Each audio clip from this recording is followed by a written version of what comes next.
దేవుడే దేవుడని మర్చిపోకయా మర్చిపోకయా మర్చిపోకయా ఆ పరమాత్ముడు మీరేనని తెలుసుకోండయా దేహమే దేవాలయమని తెలుసుకోండయా దేవుడే దేవుడని మర్చిపోకయా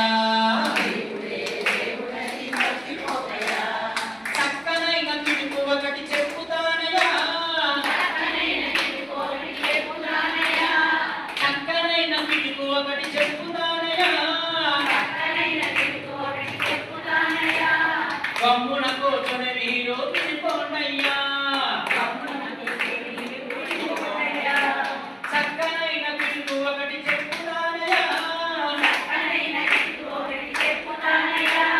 గమ్మున కూర్చొని మీరు వినిపోండయ్యా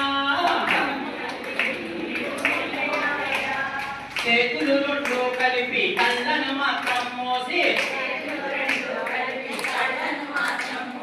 చేతులు రెండు కలిపి కళ్ళను మాత్రం మోసి కదలకుండా ఓ చోట కూర్చోండయ్యా మీ శ్వాసే నా శ్వాసే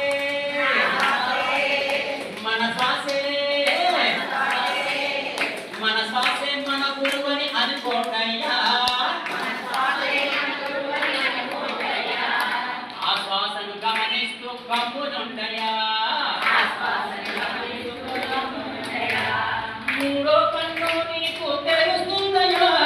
మూడో కన్ను నీకు తెలుస్తుందయ్యా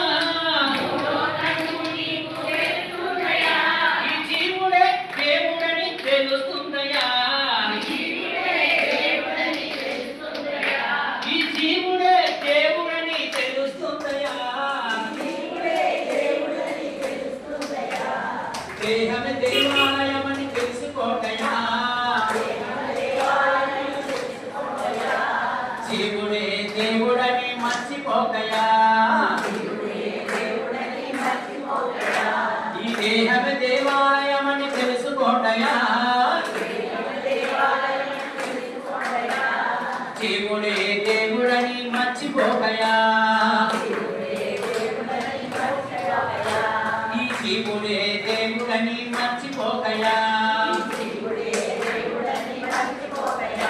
ఈ జీవుడే దేవుడని మర్చిపోకయా